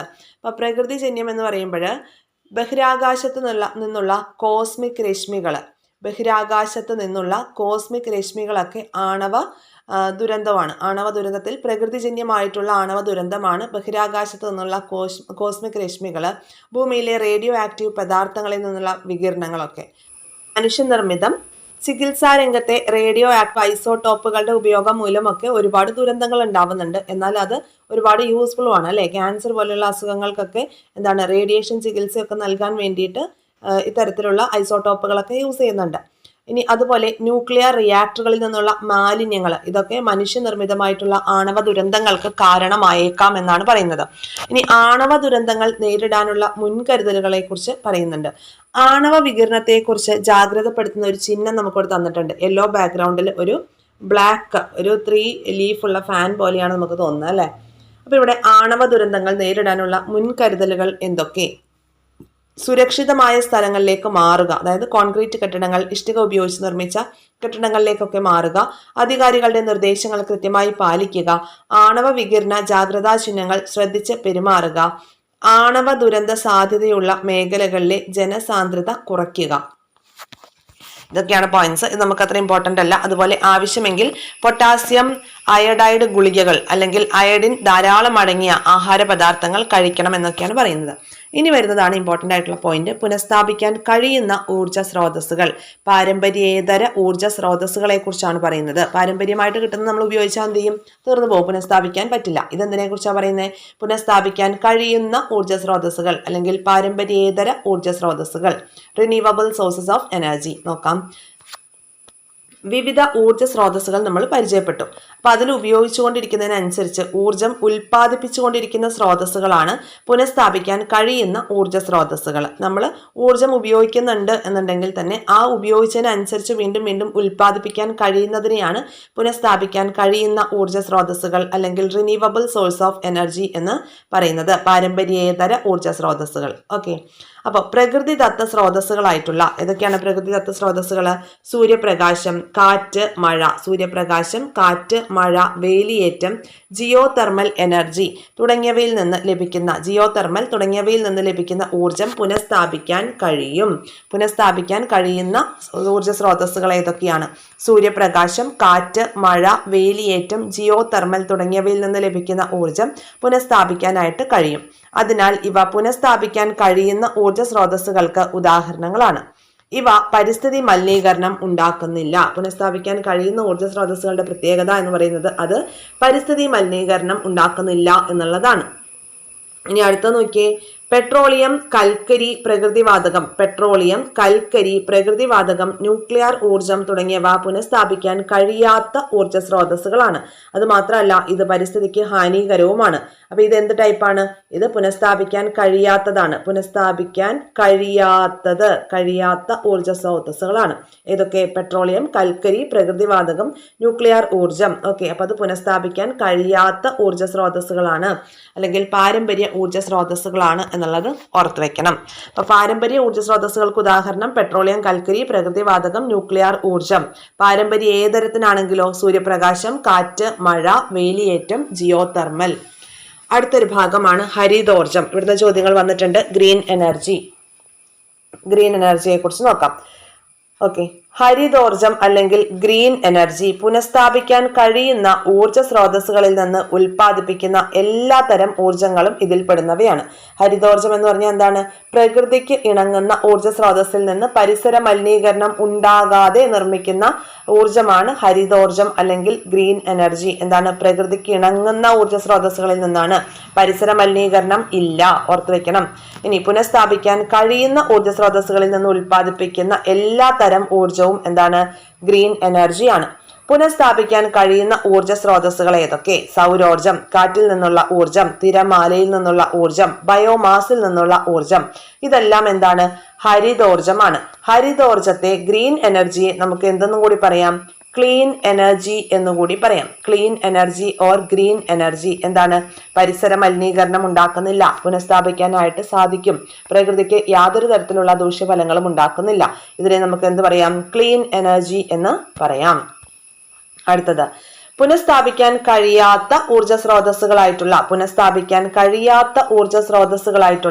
പെട്രോളിയം, കൽക്കരി തുടങ്ങിയവ ഉപയോഗിച്ചുണ്ടാക്കുന്ന ഊർജവും ന്യൂക്ലിയർ ഊർജവും ബ്രൗൺ എനർജി എന്നാണ് അറിയപ്പെടുന്നത്. പുനഃസ്ഥാപിക്കാൻ കഴിയാത്ത ഊർജ്ജ സ്രോതസ്സുകളിൽ നിന്ന് ഉൽപ്പാദിപ്പിക്കുന്ന എനർജിയാണ് ബ്രൗൺ എനർജി. സ്ഥാപിക്കാൻ കഴിയാത്ത ഊർജ്ജ സ്രോതസ്സുകൾ ഏതൊക്കെയാണ്? പെട്രോളിയം, കൽക്കരി, അതുപോലെ ന്യൂക്ലിയർ ഊർജ്ജം, ഇതൊന്നും നമുക്ക് പുനഃസ്ഥാപിക്കാനായിട്ട് കഴിയില്ല. പുനഃസ്ഥാപിക്കാനായിട്ട് കഴിയാത്ത ഊർജ്ജ സ്രോതസ്സുകളാണ് പാരമ്പര്യ ഊർജ്ജ സ്രോതസ്സുകൾ. പാരമ്പര്യ ഊർജ്ജ സ്രോതസ്സുകളിൽ നിന്നുണ്ടാകുന്ന ഊർജ്ജത്തെ ബ്രൗൺ എനർജി എന്ന് നമുക്ക് പറയാം. ഇതെന്തുണ്ട്? പാരിസ്ഥിതിക പ്രശ്നങ്ങൾ ഉണ്ടാക്കുന്നവയാണ്. ക്ലിയർ ആയോ? ഇപ്പൊ ഗ്രീൻ എനർജിയും അതുപോലെ തന്നെ ബ്രൗൺ എനർജിയും നമ്മൾ പഠിച്ചു. ഓക്കെ, ഇനി അത് ഇവിടെ ക്ലാസിഫൈ ചെയ്യാനായിട്ട് നമുക്ക് തന്നിട്ടുണ്ട്. Solar cell, atomic reactor, tidal energy, hydroelectric power, diesel എഞ്ചിനുകൾ, കാറ്റാടി, തെർമൽ പവർ സ്റ്റേഷൻ. ഇത്രയും നമ്മൾ ഇവിടെ എക്സ്പ്ലെയിൻ ചെയ്തു. അപ്പൊ അതനുസരിച്ച് നിങ്ങൾ ഇതൊന്ന് ക്ലാസിഫൈ ചെയ്ത് നോക്കുക. ഇമ്പോർട്ടന്റ് ആണ് ഗ്രീൻ എനർജി, ബ്രൗൺ എനർജി ഓർത്ത് വയ്ക്കുക. ഓക്കെ, അപ്പൊ ബ്രൗൺ എനർജി എന്ന് പറഞ്ഞാൽ എന്താണ്? പുനഃസ്ഥാപിക്കാൻ കഴിയാത്ത ഊർജ്ജ സ്രോതസ്സുകളിൽ നിന്ന് ഉള്ള എനർജിയാണ് നമ്മൾ എന്ത് പറയുന്നത്? Brown energy. ബ്രൗൺ എനർജി ആഗോള താപനം ഉൾപ്പെടെയുള്ള ആരോഗ്യ പ്രശ്നങ്ങളൊക്കെ ഉണ്ടാക്കുന്നവയാണ്. ഇനി ഊർജ പ്രതിസന്ധി നോക്കാം. Energy crisis. ഊർജ പ്രതിസന്ധി അത് നമുക്ക് ഇപ്പൊ ലോഡ് ഷെഡിങ് അങ്ങനത്തെ കാര്യങ്ങളൊക്കെയാണ് ഊർജ പ്രതിസന്ധി. നോക്കിയേ, പരമ്പരാഗത ഊർജ സ്രോതസ്സുകൾക്ക് പുറമെ പുത്തൻ ഊർജ സ്രോതസ്സുകളും നാം പ്രയോജനപ്പെടുത്താൻ തുടങ്ങിയിരിക്കുന്നു. എന്നിട്ടും പവർ കട്ടും ലോഡ് ഷെഡിങ്ങും എല്ലാം അഭിമുഖീകരിക്കേണ്ടി വരാറില്ലേ? എന്താണ് ഇതിനൊക്കെ കാരണം എന്നാണ് ചോദിച്ചിരിക്കുന്നത്. ഊർജത്തിന്റെ ആവശ്യകത, നമ്മൾ ജനസംഖ്യ കൂടുന്നതിനനുസരിച്ച് നമ്മളുടെ ഓരോ വ്യക്തികൾക്കും എന്താണ് ഊർജത്തിന്റെ ആവശ്യം കൂടിക്കൂടി വരികയാണ്. അപ്പോൾ ഊർജത്തിന്റെ ആവശ്യകത അനേകം മടങ്ങ് വർദ്ധിച്ചെങ്കിലും ഉൽപാദനം വേണ്ടത്ര വർദ്ധിച്ചിട്ടില്ല. അതാണ് ഏറ്റവും ഇമ്പോർട്ടന്റ് ആയിട്ട് എനർജി ക്രൈസിസിനുള്ള കാരണം. ഊർജത്തിന്റെ ആവശ്യകതയിലെ വർധനവും ഊർജത്തിന്റെ ലഭ്യതയിലെ കുറവുമാണ് ഊർജ പ്രതിസന്ധി എന്ന് ഡിഫൈൻ ചെയ്തിരിക്കുന്നത്. ഊർജത്തിന്റെ ആവശ്യകതയിലെ വർധനവും ഊർജത്തിന്റെ ലഭ്യതയിലുള്ള കുറവും. നമുക്ക് ഒരുപാട് ആവശ്യമുണ്ട്, പക്ഷെ ആവശ്യത്തിനനുസരിച്ച് നമുക്ക് ലഭിക്കുന്നില്ല. അതുകൊണ്ട് തന്നെ അവിടെ പ്രതിസന്ധിയാണ്. ഊർജത്തിന്റെ ആവശ്യകതയിലെ വർധനവും ലഭ്യതയിലെ കുറവുമാണ് ഊർജ പ്രതിസന്ധി എന്ന് ഡിഫൈൻ ചെയ്തിരിക്കുന്നത്. ഇനി ഊർജ പ്രതിസന്ധി ലഘൂകരിക്കാൻ നമ്മളെ കൊണ്ട് എന്തൊക്കെ ചെയ്യാനായിട്ട് പറ്റും? എന്തൊക്കെയാണ്? ഊർജം യുക്തിസഹമായിട്ട് ഉപയോഗിക്കുക, സൗരോർജം പരമാവധി പ്രയോജനപ്പെടുത്തുക, പാഴായി പോകുന്ന ജലത്തിന്റെ അളവ് പരമാവധി കുറയ്ക്കുക, പൊതുയാത്രാ സൗകര്യങ്ങൾ കഴിയുന്നത്ര ഉപയോഗിക്കുക, വീടുകളിലും സ്ഥാപനങ്ങളും ഒക്കെ മോടി പിടിപ്പിക്കുന്നതും പുതുതായി നിർമ്മിക്കുന്നതും ഊർജ സംരക്ഷണ കാഴ്ചപ്പാടോടെ ആയിരിക്കണം. തെരുവ് വിളക്കുകൾ LDR. എന്താണ് LDR? Light dependent resistor. അതിനെക്കുറിച്ച് കൂടുതൽ പറയുന്നുണ്ട്. അപ്പൊ തെരുവ് വിളക്കുകളിൽ LDR ഉപയോഗിച്ച് നിയന്ത്രിക്കുക. യന്ത്രങ്ങൾക്ക് യഥാസമയം അറ്റകുറ്റപ്പണികൾ ചെയ്യുക. പുതിയ വീടുകൾ നിർമ്മിക്കുമ്പോൾ വലിപ്പം പരിമിതപ്പെടുത്തുക. ഉപയോഗിക്കുന്ന യന്ത്രങ്ങൾ ക്ഷമത കൂടിയതാണെന്ന് ഉറപ്പുവരുത്തുക. ഈ കാര്യങ്ങളൊക്കെ നമ്മളൊന്ന് ശ്രദ്ധിച്ചിട്ടുണ്ടെങ്കിൽ ഒരു പരിധിവരെ ഊർജ്ജ പ്രതിസന്ധി ലഘൂകരിക്കാനായിട്ട് സാധിക്കുമെന്നാണ് പറഞ്ഞത്. ഇവിടെ നമ്മൾ LDR എന്നൊരു പോയിന്റ് പഠിച്ചു. തെരുവ് വിളക്കുകൾ LDR ഉപയോഗിച്ച് നിയന്ത്രിക്കുക. എന്താണ് LDR എന്ന് നമുക്ക് നോക്കാം. Light dependent resistor. അതിന്റെ ഫുൾ ഫോം എങ്ങനെയാണ്? ലൈറ്റ് ഡിപ്പെൻഡന്റ് റെസിസ്റ്റർ എന്നുള്ളതാണ്. നോക്കാം. പ്രകാശ തീവ്രതയെ അടിസ്ഥാനപ്പെടുത്തി പ്രവർത്തിക്കുന്ന ഒരു വേരിയബിൾ റെസിസ്റ്റർ ആണ് LDR. ഒരു വേരിയബിൾ റെസിസ്റ്റർ ആണ് LDR. പ്രകാശ തീവ്രതയെ അടിസ്ഥാനപ്പെടുത്തി പ്രവർത്തിക്കുന്ന ഒരു വേരിയബിൾ റെസിസ്റ്റർ ആണ് LDR. പ്രകാശ തീവ്രതയ്ക്ക് അനുസരിച്ച് ഇതിന്റെ പ്രതിരോധം വ്യത്യാസപ്പെടുന്നു. പ്രകാശ തീവ്രതയ്ക്ക് അനുസരിച്ച് ഇതിന്റെ റെസിസ്റ്റൻസ് വ്യത്യാസപ്പെടുന്നു. ഇരുട്ടിലായിരിക്കുമ്പോൾ ഇതിന്റെ പ്രതിരോധം വളരെ കൂടുതലായിരിക്കും. ഓക്കെ, ഇരുട്ടായിരിക്കുമ്പോൾ അതിന്റെ പ്രതിരോധം വളരെ കൂടുതലായിരിക്കും. ഇനി പ്രകാശത്തിലായിരിക്കുമ്പോൾ വളരെ കുറവായിരിക്കും, റെസിസ്റ്റൻസ് വളരെ കുറയുകയും ചെയ്യും. ഓക്കെ, അപ്പൊ ഈ കഴിവാണ് നമ്മൾ പ്രയോജനപ്പെടുത്തുന്നത്. ഈ കഴിവിനെ അടിസ്ഥാനപ്പെടുത്തിയിട്ട് തെരുവ് വിളക്കുകൾ പ്രകാശം കുറയുന്ന സമയത്ത് മാത്രം പ്രവർത്തിപ്പിച്ച് വളരെയധികം ഊർജം ലാഭിക്കാനാകും. LDRനെ ഒരു റിലേ സർക്യൂട്ടിൽ ഉൾപ്പെടുത്തിയാണ് ഇത് സാധിക്കുന്നത്. പകൽ സമയത്ത് തീവ്രതയുള്ള പ്രകാശം ലഭിക്കുന്നതിനാൽ LDRന്റെ പ്രതിരോധം കുറയുകയും അത് ഉൾപ്പെടുന്ന സർക്യൂട്ടിലൂടെ വൈദ്യുതി ഒഴുകി മെയിൻ സർക്യൂട്ടിലെ സ്വിച്ച് ഓഫ് ആവുകയും ചെയ്യും. എന്നാൽ ഇരുട്ടിലാവുമ്പോഴോ LDRന്റെ പ്രതിരോധം വർദ്ധിക്കുകയും അതിൽ കൂടി വൈദ്യുത പ്രവാഹം നിലയ്ക്കുകയും മെയിൻ സർക്യൂട്ടിലെ സ്വിച്ച് ഓൺ ആയി ആ സർക്യൂട്ടിലെ ബൾബുകൾ പ്രകാശിക്കുകയും ചെയ്യും. ക്ലിയർ ആയോ? പ്രകാശ തീവ്രതയെ അടിസ്ഥാനപ്പെടുത്തി പ്രവർത്തിക്കുന്ന ഒരു വേരിയബിൾ റെസിസ്റ്റർ ആണ് LDR. ഈ പ്രകാശ തീവ്രതയ്ക്ക് അനുസരിച്ച് അതിന്റെ പ്രതിരോധം വ്യത്യാസപ്പെടും. അപ്പൊ ആ ഒരു കാര്യമാണ് നമ്മൾ ഈ തെരുവിളക്കുകളിലെല്ലാം പ്രയോജനപ്പെടുത്തിയിരിക്കുന്നത്. ഓക്കെ, LDRന്റെ ഫുൾ ഫോം എന്താണ്? ലൈറ്റ് ഡിപ്പെൻഡന്റ് റെസിസ്റ്റർ എന്നുള്ളതാണ്. അപ്പൊ ഇത്രയൊക്കെയാണ് ഈ ഒരു ഭാഗത്തെ പോയിന്റ്സ്. ഇനി ഊർജത്തിന്റെ ഉപഭോഗം കുറയ്ക്കാൻ വേണ്ടി നമുക്ക് വീടുകളിൽ എന്തൊക്കെ കാര്യങ്ങൾ ഉപയോഗപ്പെടുത്താം എന്നാണ്. ചൂടാറാപ്പെട്ടി, പ്രഷർ കുക്കർ, അതുപോലെ ക്ഷമത കൂടിയ അടുപ്പ് ഒക്കെ യൂസ് ചെയ്യാം. ഇത്രയൊക്കെ കാര്യങ്ങളാണ് നമുക്ക് ഈ ഒരു ചാപ്റ്ററിൽ പഠിക്കാനായിട്ടുള്ളത്. വലിയൊരു ചാപ്റ്ററാണ്. ഒരുപാട് പോയിന്റ്സ് നമുക്ക് ഈ ഒരു ഭാഗത്ത് നിന്നുണ്ട്. ഗ്രീൻ എനർജി, പിന്നെ എന്താണ് ബ്രൗൺ എനർജി, LDR, പിന്നെ അതുപോലെ geothermal energy, hydroelectric അത് ന്യൂക്ലിയർ ഫിഷൻ, ന്യൂക്ലിയർ ഫ്യൂഷൻ, അങ്ങനെയുള്ള ഒരുപാട് കാര്യങ്ങൾ ഈ ഒരു ഏരിയയിൽ നിന്ന് പഠിക്കാനുണ്ട്. ഇതിൽ നിന്ന് ഒരുപാട് ചോദ്യങ്ങളും വന്നിട്ടുണ്ട്. കാലോറിക മൂല്യത്തിൽ നിന്നൊക്കെ ഹൈഡ്രജനെ കുറിച്ചും ഒരു LPGയെ കുറിച്ചും CNG, LNG അങ്ങനെ ഒരുപാട് പോയിന്റ്സ് ഈ ഒരു ഏരിയയിലുണ്ട്. നിങ്ങൾ ക്ലാസ് കാണുക, 1-2 തവണ കാണുക. ഒരു തവണ കണ്ടതിന് ശേഷം സ്പീഡ് കൂട്ടിയിട്ട് വീണ്ടും വീണ്ടും റിവൈസ് ചെയ്തെടുക്കാനായിട്ട് ശ്രദ്ധിക്കണം. അതുപോലെ അറിയാത്ത കാര്യങ്ങളുണ്ടെങ്കിൽ നോട്ട് ചെയ്ത് വെക്കുക. ടെക്സ്റ്റ് ബുക്ക് ഉണ്ടെങ്കിൽ ആ ടെക്സ്റ്റ് ബുക്കിൽ അറിയാത്ത കാര്യങ്ങൾ മാത്രം ഹൈലൈറ്റ് ചെയ്ത് പോയാൽ നമുക്ക് ജസ്റ്റ് റിവിഷൻ്റെ സമയത്ത് ആ ഒരു പോയിന്റ്സ് മാത്രം നോക്കിയാൽ മതിയാവും. പിന്നെ ഇത് കൂടാതെ നമ്മൾ റിവിഷൻ ആരംഭിക്കുന്നുണ്ട്. ASMൻ്റെ സെക്കൻഡ് ഫേസ് എക്സാമിന് ശേഷം ടെലഗ്രാം ചാനലിൽ ഡെയിലി പ്ലാനുകൾ തന്നുകൊണ്ടുള്ള റിവിഷനാണ് ആരംഭിക്കുന്നത് ഫിസിക്സിൻ്റെ SCERT സീരീസിലെ. ഓക്കെ, കൂടെ തന്നെ മറ്റുള്ള പുതിയ പുതിയ ടോപ്പിക്സ് കവറായി പോവുകയും ചെയ്യും. പഴയ ടോപ്പിക്സിന് നല്ല റിവിഷൻ കിട്ടുകയും ചെയ്യും. തീർച്ചയായിട്ടും അതുകൊണ്ട് തന്നെ ടെലഗ്രാം ചാനലിലേക്ക് നിങ്ങൾ ജോയിൻ ചെയ്യണം. ടെലഗ്രാം ചാനലിൻ്റെ ലിങ്ക് ഫസ്റ്റ് കമൻ്റായിട്ട് പിൻ ചെയ്ത് കൊടുത്തിട്ടുണ്ട്. ഇനി ഇൻ കേസ് ലിങ്ക് വർക്ക് ആവുന്നില്ല എങ്കിൽ ടെലഗ്രാമിൽ പോയിട്ട് എക്സാം വോയേജ് എന്ന് ക്യാപിറ്റൽ ലെറ്ററിൽ സെർച്ച് ചെയ്താലും നമ്മുടെ ടെലഗ്രാം ചാനൽ നിങ്ങൾക്ക് അവൈലബിൾ ആയിരിക്കും. പിന്നെ ഈ സീരീസൊക്കെ നിങ്ങൾക്ക് യൂസ്ഫുൾ ആവുന്നുണ്ട്, ക്ലാസ്സുകളൊക്കെ മനസ്സിലാവുന്നുണ്ടെങ്കിൽ നിങ്ങളുടെ ഫ്രണ്ട് സർക്കിളിലേക്ക് കൂടി ഒന്ന് ഷെയർ ചെയ്ത് കൊടുക്കുക. ഏതൊരു PSC എക്സാമിനാണെങ്കിലും SCERT നന്നായിട്ട് നമ്മൾ പഠിച്ചിരിക്കേണ്ട ഒരു കാര്യമാണ്. നല്ലൊരു ബേസ് ബിൽഡപ്പ് ചെയ്യാൻ SCERT വളരെ അനിവാര്യമായിട്ടുള്ള കാര്യമാണെന്ന് നിങ്ങൾക്കറിയാലോ. അതുകൊണ്ട് തന്നെ ഫ്രണ്ട് സർക്കിളിലേക്ക് പരമാവധി ഷെയർ ചെയ്തെത്തിക്കുക. പിന്നെ അതുപോലെ ചാനൽ സബ്സ്ക്രൈബ് ചെയ്ത് കാണാത്തവർ സബ്സ്ക്രൈബ് ചെയ്ത് കാണുക, ലൈക്ക് ചെയ്യുക. എന്ത് അഭിപ്രായങ്ങളുണ്ടെങ്കിലും കമൻറ്റ് ബോക്സിൽ നിങ്ങൾക്ക് പറയാവുന്നതാണ്, കമൻറ്റ് ചെയ്യുക. പിന്നെ ഹൈപ്പ് എന്നൊരു ഓപ്ഷൻ കൂടി ചെയ്തു വെച്ചാൽ നമ്മുടെ വീഡിയോസ് കൂടുതൽ PSC നോക്കുന്ന ആളുകളിലേക്ക് റീച്ച് ആയിക്കൊണ്ടിരിക്കും. അപ്പോൾ അങ്ങനെയും കൂടി നിങ്ങളൊന്ന് സപ്പോർട്ട് ചെയ്യുക. താങ്ക്